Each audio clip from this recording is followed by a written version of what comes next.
uma das frases mais faladas no mundo é: Deus é amor. Todo cristão concordaria com esta afirmação, mas que implicações tem para a sua vida saber que Deus, ele é amor? Paulo, em Romanos 8, do 35 ao 37, diz: quem nos separará do amor de Cristo? Será tribulação, angústia, perseguição, fome, privações, perigo ou espada?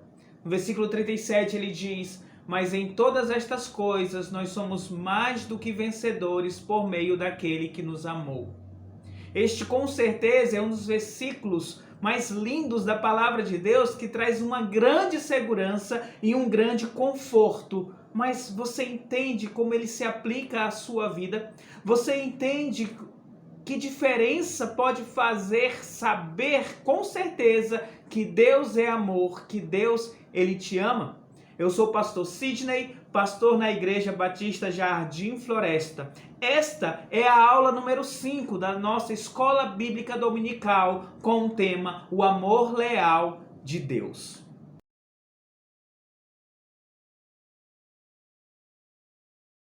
De tempos em tempos, nós somos tentados a, de alguma forma, questionar o amor de Deus por nossas vidas. Você pode até me dizer: não, pastor, eu não costumo questionar o amor de Deus. Mas, de certa forma, quando você está ansioso, preocupado, com medo de coisas que ainda vão acontecer, talvez você esteja questionando o cuidado ou o amor de Deus pela sua vida. Entende? Então, de alguma forma, mesmo de forma inconsciente, nós queremos questionar ou nos perguntar: será que Deus está realmente no controle? Será que realmente Deus cuida de nós? Se Deus está no controle e essa adversidade está no controle dele, por que ele não resolve? Por que ele não faz nada a respeito? Por que Deus não me cura logo do Covid? Por que Deus não restaura logo o meu casamento? Eu tenho orado tanto. Por que Deus não traz o meu filho de volta? Então, nós somos tentados em diversas situações a olhar para as situações de nossas vidas e, de uma certa forma, imaginar: será que Deus, ele realmente me ama tanto assim? Será que Deus realmente é tão bom assim? Satanás, que é o inimigo de nossas almas, na tentação de Eva, o que ele tentou colocar na cabeça de Eva foi justamente o questionamento da bondade de Deus. Será que Deus ama tanto Adão e Eva? Será que Deus ama tanto vocês? Ele é capaz de colocar em nossas mentes ideias, pensamentos de que Deus está lá no céu e não se importa tanto conosco assim. Nós já aprendemos aqui em nossa escola bíblica dominical que Deus, ele é amor, que Deus é bondade, que Deus é misericórdia, que Deus, ele é soberano. Aliás, a sua soberania trabalha, coopera para o nosso bem. Então, podemos ter certeza, mesmo no meio da adversidade, que Deus, ele é amor. Em 1 João 4, versículo 8, o apóstolo diz: Deus é amor, ele é categórico, ele afirma diretamente: Deus é amor. Então é impossível que Deus seja qualquer coisa diferente do que perfeitamente bom, do que perfeitamente amor, porque ele é amor. É uma parte essencial de quem é Deus, faz parte dos seus atributos, o amor de Deus, e esse amor, ele é demonstrado pela bondade dele, pela misericórdia dele por nossas vidas. O Salmo 145, versículo 7 e o versículo 9, fala um pouco desses atributos de Deus, quando ele diz: comemorarão a tua imensa bondade e celebrarão a tua justiça. O Senhor é misericordioso e compassivo, paciente e transbordante de amor. O Senhor é bom para todos, a sua compaixão alcança todas as criaturas. Nós vemos aí a imensa bondade de Deus, o seu amor transbordante, e o salmista diz: para com todos. Talvez você se pergunte: mas até mesmo para com os ímpios? Para os pecadores? Sim, até mesmo para os pecadores existe o amor de Deus, a graça comum de Deus é derramada sobre todos, eles participam do sol, da chuva, das bênçãos que Deus dá para cada um de nós. se Deus não tivesse misericórdia pela vida de pecadores, nós estaríamos mortos no primeiro minuto de vida. Mas não, Deus permite que ainda tenha neste mundo pessoas que zombam dele, pessoas pecadoras, pessoas que não querem saber de Deus, pessoas que brincam com o nome de Deus. Ainda a misericórdia dele é derramada. Lá em Ezequiel 33:11, Deus diz: não tenho prazer na morte do ímpio ou na morte do pecador. De fato, Deus não tem nenhum prazer. Mas eu gostaria de focar essa nossa EBD no amor de Deus pelas nossas vidas, nós que tememos a Deus, que confessamos a Cristo como o único e suficiente Salvador. Quando nós estamos no meio de uma adversidade, e com frequência as adversidades aparecem na sua vida e você sabe quais são as dificuldades que você enfrenta dia a dia, às vezes nós somos tentados a ter a impressão de que será que Deus está cuidando de nós? Será que o amor de Deus está sobre nossas vidas? E eu peço que você não se sinta mal por este questionamento. Você precisa entender que este questionamento faz parte de nossa própria natureza carnal, de nós seres humanos. O que nós não podemos é permitir que esta dúvida permaneça em nosso coração. Até mesmo Jó, alguém que experimentou em sua vida diversas calamidades, adversidade, aquele que disse lá em João 1:21, o Senhor deu, o Senhor tirou, bendito seja o nome do Senhor. Nós vemos aqui um homem de fé, um homem que cria realmente em Deus, mas nós vemos ele falando em Jó 34, versículo 5, Deus me nega a justiça, como se de uma certa forma acusasse Deus de ser injusto para com ele. Ainda no versículo 9, ele diz, nenhum benefício é concedido ao homem que tenta agradar a Deus. Então ele olha para si, ele vê nele um homem temente a Deus, um homem que buscava em todo momento agradar a Deus, e por tudo que estava ali acontecendo, ele chega a dizer, não há nenhum benefício em agradar a Deus. O que nos consola é que o livro de Jó não termina com estas frases, ele termina com Jó reconhecendo a bondade, a misericórdia, mas principalmente a soberania de Deus sobre a sua vida. Deus, ele nos ama. E às vezes somos tentados a achar que o amor de Deus, ele é visto nas coisas que nós recebemos dele, nas bênçãos que nós recebemos, como um dinheiro, carro, trabalho, saúde. O maior número de bênçãos indicam que Deus me ama mais. Isso é completamente errado. Deus deu prova sim do seu amor para conosco, e esta prova está em seu Filho unigênito que morreu na cruz do Calvário pelos nossos pecados, e é isso que eu gostaria que você entendesse neste momento. A maior prova de amor de Deus, do amor de Deus pela tua vida, está no Senhor Jesus Cristo. O amor de Deus para conosco se manifestou no fato de Deus ter enviado o seu Filho unigênito no mundo para que nós possamos ter vida por meio do Senhor Jesus Cristo. Em 1 João, capítulo 4, versículo de 9 a 10, ele diz, não fomos nós que amamos a Deus, mas foi Ele que nos amou e enviou seu Filho como propiciação pelos nossos pecados. Não foi você que foi à procura de Deus, não foi você que bateu na porta dos céus e disse, Senhor, me deixe entrar no céu. Foi Deus que veio à sua procura. Ele te amou primeiro. Ele enviou o seu Filho como propiciação, ou seja, como oferta, como oferenda, como sacrifício pelos pecados, pelos teus pecados. O teu pecado, ele precisava de punição. E quem voluntariamente se colocou para ser punido no seu lugar, o Senhor Jesus Cristo. Deus, ele prova o amor dele para você, com a tua vida, entregando o Senhor Jesus Cristo para morrer na cruz do Calvário. João diz que Deus, ele é amor, e ele manifestou este amor enviando o seu Filho para morrer por nós. A nossa maior necessidade, a tua maior necessidade na vida agora, hoje,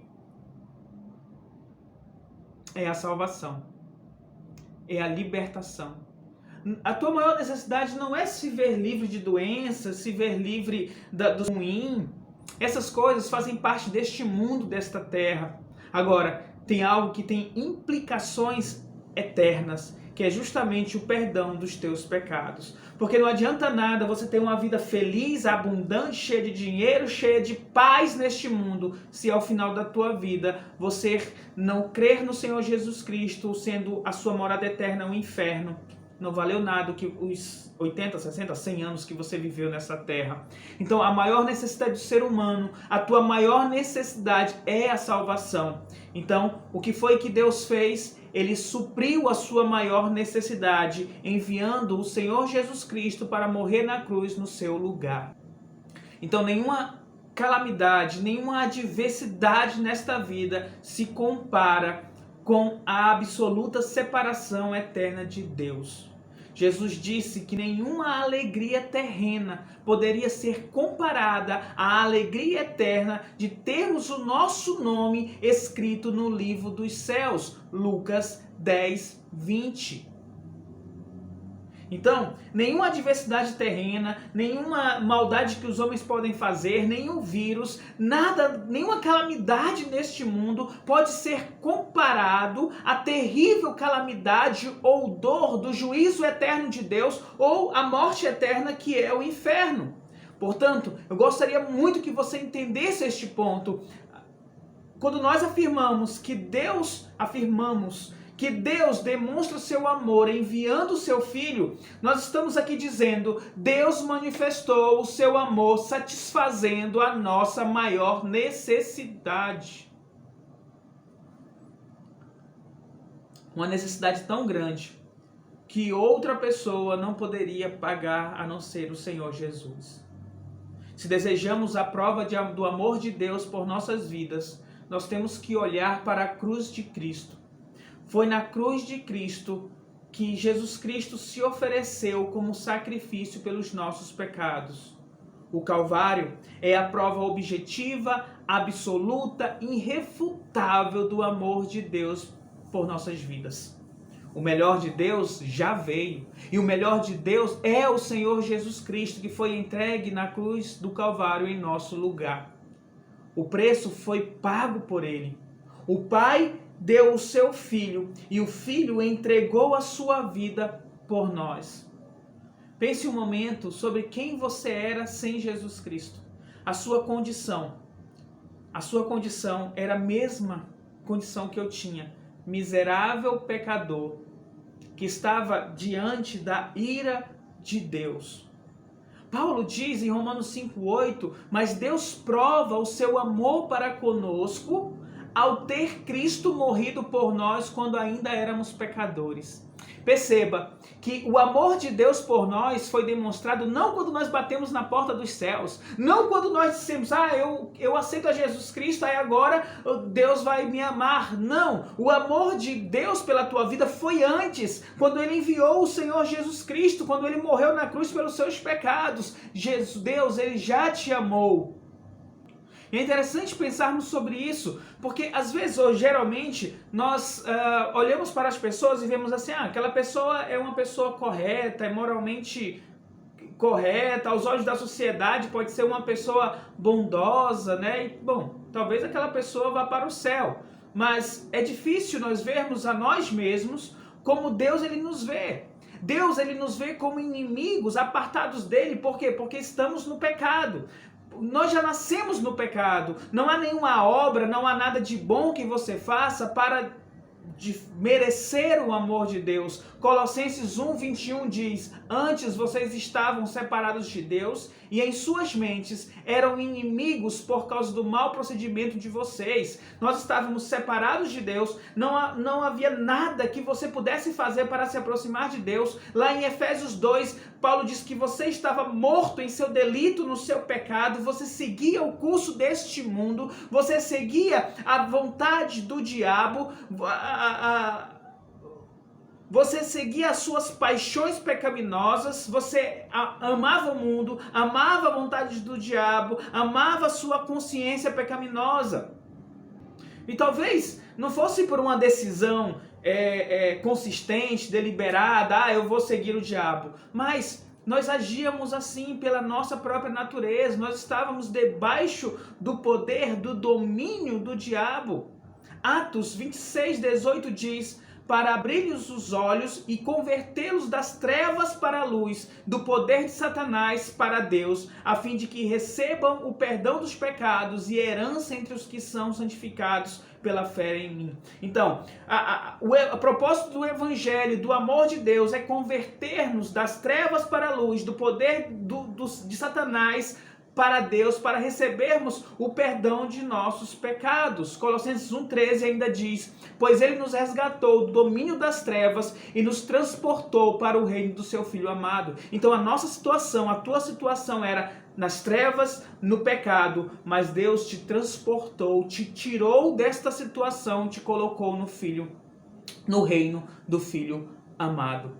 Sempre que nós somos tentados a duvidar do amor de Deus, eu preciso que você se lembre disto. Volte para a cruz de Cristo. Olhe para o sacrifício de Jesus Cristo, porque o melhor de Deus você já recebeu.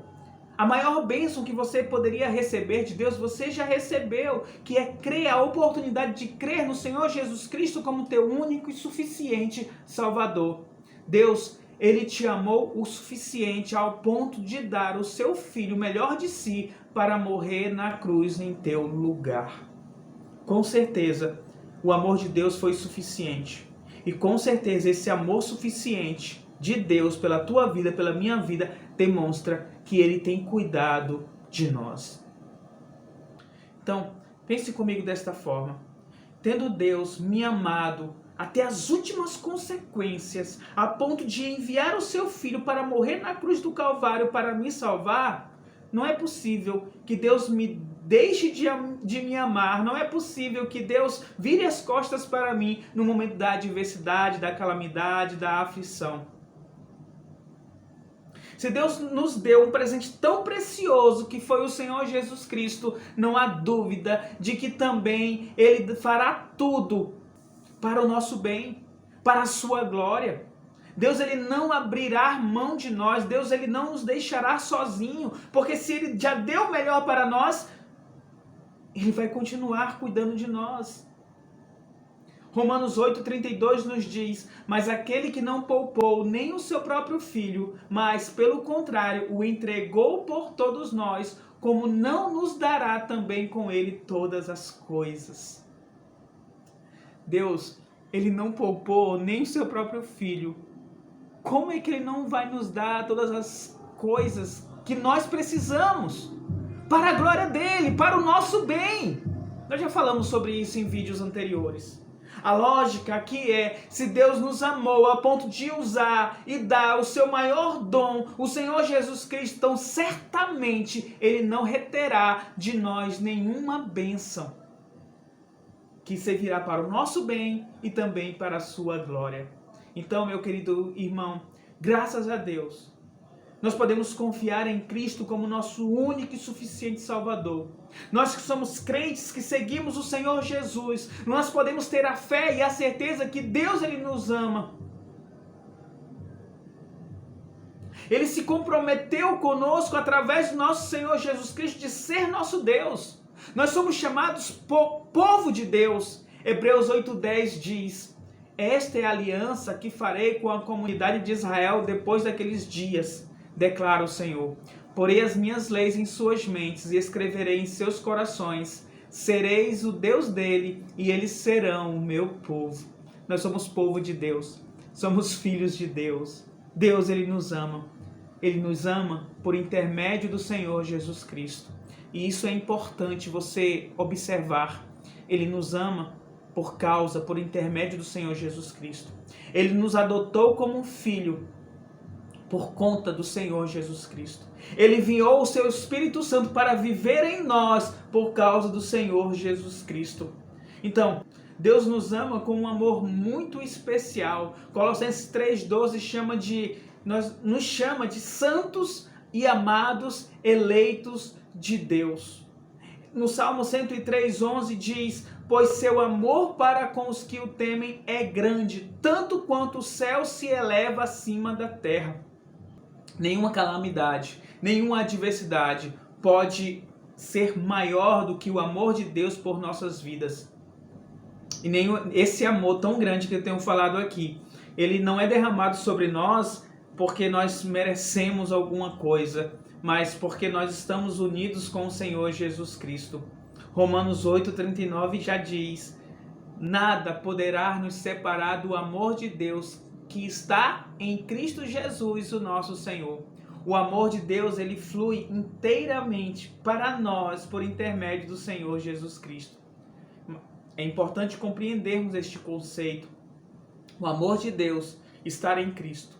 Como o amor de Deus por seu Filho não pode mudar, o amor de Deus por nossas vidas também ele não vai mudar. Deus ama o Filho e Deus nos ama também. O amor de Deus por nós não pode oscilar mais do que seu amor pelo seu Filho. Entende isso? De alguma forma nós somos tentados, a olhar para dentro de nós e procurar em nós alguma razão para que Deus possa me amar. Às vezes, na adversidade, estamos com Covid, aí nós vamos orar mais, nós vamos ler mais a Bíblia, nós vamos tentar fazer jejum, vamos cantar louvores, na tentativa de Deus nos amar mais. Isso é um pensamento errado, muito embora eu entenda esses pensamentos. Em geral, você olha para você e você não percebe você não consegue enxergar como é que Deus ele me ama, por que Deus ele vai me amar se eu sou dessa forma ou se eu já fiz tantas coisas ruins? Nós somos tentados a olhar para nós e dizer não merecemos o amor de Deus, mas a Bíblia ela deixa muito clara que Deus não olha para dentro de nós em busca de uma razão para nos amar. Ele nos ama porque nós estamos no Senhor Jesus Cristo. Quando Ele olha para nós, Ele não nos vê em nossas boas obras, em nossas ações, mas Ele leva em consideração a obra do Senhor Jesus Cristo em nossa vida. Ele nos vê unidos com o Senhor Jesus Cristo, revestidos da justiça de Cristo, e é por isso que o amor de Deus está sobre nós e diante de nós, e nada pode nos separar do amor de Deus, porque não depende do que nós fazemos, não depende de nossas ações, depende do Senhor Jesus Cristo, e se nós já estamos ligados com o Senhor Jesus Cristo, isso é para todo o sempre. É por isso que o amor de Deus é um amor leal, que não muda, que não sofre variação, que começou no momento em que nós cremos no Senhor Jesus Cristo e vai continuar durante toda a eternidade. Uma das grandes expressões, para nós concluirmos, nos livros de Salmos, é falar sobre o amor infalível de Deus. Um exemplo disso é o Salmo 32:10, que diz: o amor infalível do Senhor cerca o homem que nele confia. Então pense um pouco sobre isso. O que significa o amor infalível? Ou seja, é um amor que não falha, é um amor leal, é imutável, é constante, é fixo. Em todas as adversidades pelo qual você passa, o amor de Deus ele é infalível sobre a sua vida, ele não vai falhar. Como diz Isaías 54:10, pois as montanhas se retirarão e os montes serão removidos, mas o meu amor infalível não se afastará de ti, nem a minha aliança de paz será removida, diz o Senhor que se compadece de ti. O amor de Deus não falha, aliás, não pode falhar. Esse amor de Deus por nossas vidas, por mais que a gente passe por dor e angústia, Ele diz para nós, isso tudo vai contribuir para o seu bem. Mesmo no meio da aflição, mesmo no meio da situação difícil, nós podemos crer na palavra de Deus, podemos crer o que diz o texto de Lamentações 3:32, embora ele traga tristeza, ele mostrará compaixão, tão grande é seu amor infalível. Embora Deus possa trazer tristeza para a tua vida ou para a minha vida, Ele vai sempre mostrar compaixão por nós. O grande amor dele é leal, é infalível. E para terminarmos, não basta apenas saber que Deus é infalível, que Deus tem um amor leal, a sua graça sempre é suficiente para nós, nós também precisamos ter a certeza de que Ele estará conosco no meio das adversidades e dos problemas. Ele não está afastado, Ele está perto de nós. Deus não apenas envia a sua graça dos céus para vir ao nosso encontro no meio das provações. Ele também diz: não temas, eu te ajudo. Isaías 41:14. Isaías 43:2, ele diz: quando passarem pelas águas, eu serei contigo. Quando passares pelos rios, eles não te farão submergir. Quando passares pelo fogo, não te queimarás, nem a chama arderá em ti. Deus faz essa promessa maravilhosa para todos nós. Ele vai estar conosco no meio das dores, das aflições, não nos poupará das águas, não nos poupará da dor, das adversidades, mas Ele diz: eu vou atravessar com você, eu estarei com você. Então, mesmo quando as águas dos rios, as chamas estiverem muito grandes, lembre-se que o próprio Deus diz: eu estarei contigo, eu atravessarei contigo. Então, meu querido irmão, creia nisto, que o amor leal de Deus está sobre a tua vida. Ele te ama, um amor infalível. Ele está do teu lado. Nós estamos unidos com Cristo, e por estarmos unidos com Cristo, nada pode nos separar do amor de Deus. Nem altura, nem profundidade, nem qualquer outra criatura poderá nos separar do amor de Deus que está em Cristo Jesus, o nosso Senhor. Romanos 8:39. O amor de Deus é infalível por nós. Esse é um fato objetivo e certo, sustentado pelas Escrituras Sagradas. Isso é verdadeiro. Acredite nisso e se apegue neste amor leal de Deus pela sua vida, que Ele possa te fortalecer e te ajudar no momento das adversidades. Vamos orar? Senhor, obrigado, ó Pai, por esses minutos que o Senhor nos deu de estarmos juntos, ó Pai, e peço que tudo aquilo que veio do Teu Espírito Santo, ó Deus, possa fortalecer a vida de cada um de nós, ó Pai. Obrigado, ó Deus, pelo Teu amor leal, infalível, ó Deus, este amor, ó Pai amado, que é confirmado a nós através do envio do Seu Filho para morrer na cruz do Calvário no nosso lugar. Então eu te agradeço, Senhor, por isso, pela oportunidade de salvação que o Senhor tem nos dado, ó Pai. Que possamos nos agarrar nesta certeza, ó Pai amado, que o Senhor nos ama, que o Senhor cuida de nós, que o Senhor está próximo de nós, ó Pai amado. Obrigado, ó Deus. Fortalece a vida de cada um de nós, dos nossos irmãos, ó Pai amado, que sejamos fortalecidos por este amor leal por nossas vidas. Assim eu oro, Pai, em nome do Teu Filho amado Jesus Cristo. Amém, Jesus. Amém? Muito obrigado pelos minutos. Que Deus nos abençoe. Tchau.